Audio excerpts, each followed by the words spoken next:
Tak beberapa lama, orang itu pun pergi pamit. Jam istirahat sudah usai. Teman saya kembali ke tempatnya. Sebelumnya dia belum curiga siapa yang menemaninya tadi di tempat nongkrong.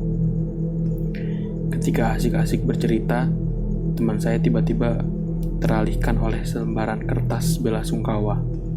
Foto korban yang meninggal karena kecelakaan kerja terpampang di sana, lengkap dengan ucapan bela sungkawa dari perusahaan.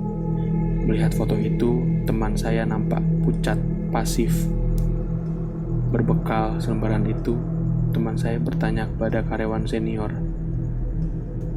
apakah benar jika foto yang terpampang itu adalah karyawan yang tempo hari mengalami kecelakaan kerja? Kan selalu kurasa hadirmu antara ada dan tiada.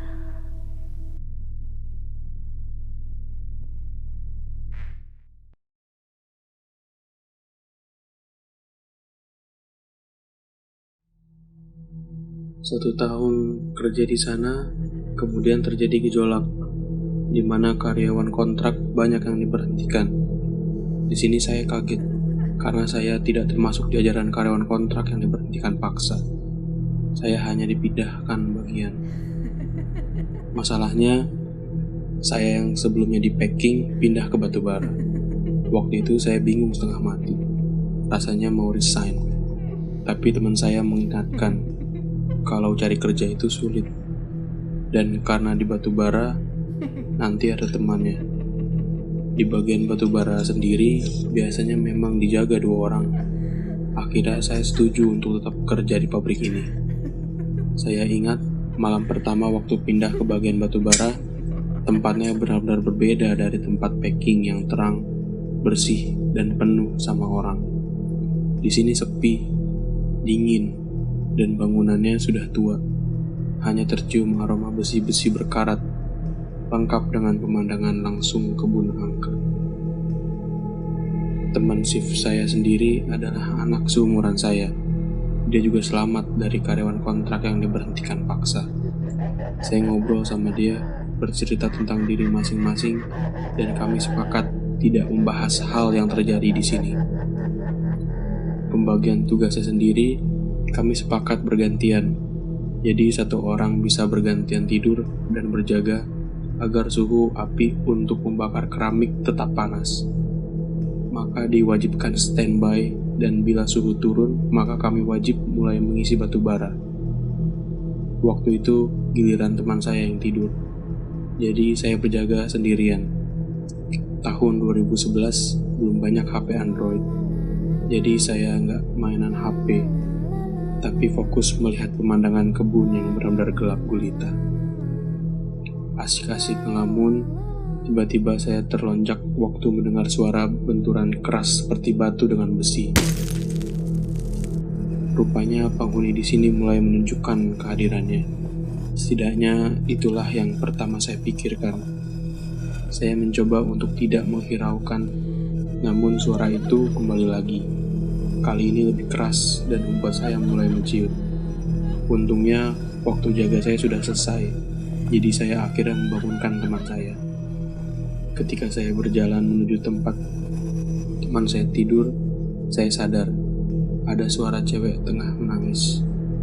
Saya pun segera membangunkan teman saya, lalu langsung menata tempat untuk tidur. Tapi apesnya suara menangis itu masih terdengar di telinga saya, membuat saya jadi tak nyaman. Rupanya benar kata orang, tempat ini benar-benar bikin nyali menjadi ciut. Karena tak tenang membuat perut saya waktu itu mules. Jadi tanpa pikir panjang dan ngomong ke teman saya yang jaga, saya pergi ke toilet yang jaraknya tidak jauh dari tempat itu. Toiletnya sendiri dekat dengan area kebun yang gelap. Singkatnya, saya sudah di dalam toilet, namun saya masih merasa tak nyaman. Suara tangisan itu terus terbayang-bayang di dalam pikiran saya. Setelah saya selesai di dalam toilet, saya berniat kembali ke tempat saya bekerja. Berniat mau gabung sama teman saya.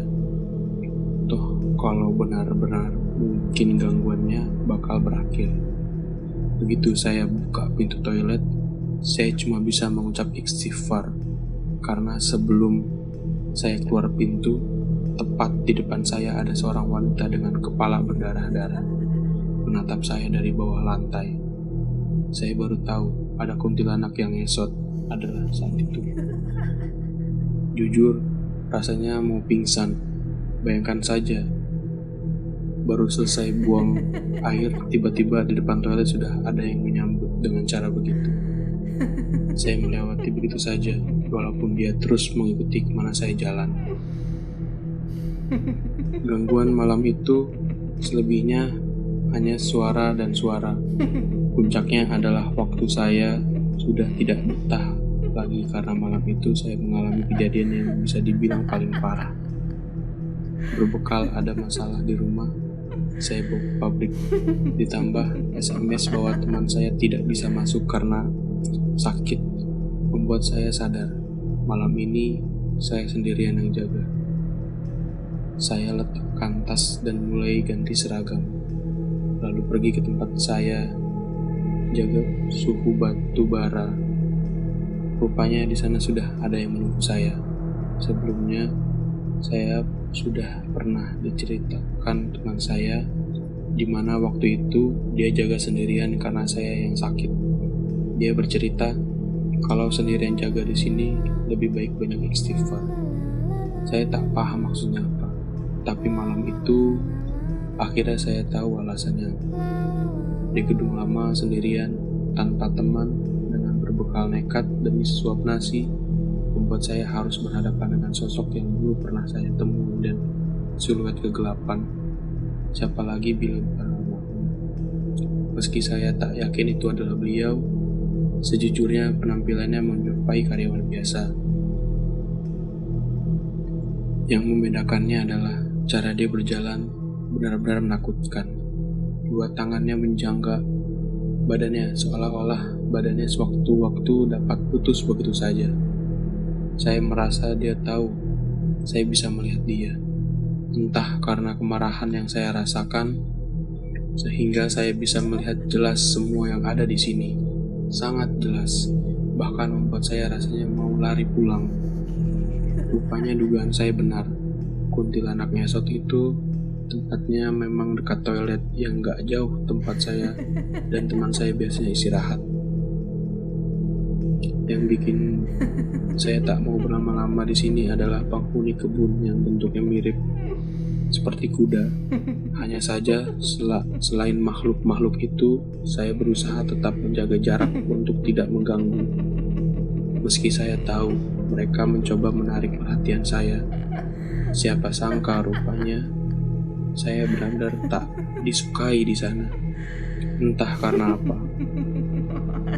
Karena ketika jam istirahat, tepatnya waktu saya mau sholat subuh, setelah tertidur waktu jaga, saya tak bisa bangun lagi. Dan rupanya ada makhluk hitam dengan tanduk besar menginjak badan saya. Saya baru bisa berdiri waktu teman shift pagi datang dan akhirnya menolong saya agar berdiri. Akhirnya saya memutuskan untuk resign. Semenjak saat itu, kalau saya ingat-ingat pabrik itu, saya jadi rada skeptis. Karena menurut penuturan orang-orang, harusnya tempat batu bara memang tidak boleh dibuka lagi. Namun saat ini saya tak tahu apakah tempat itu masih beroperasi karena sekarang saya sudah kerja di tempat lain.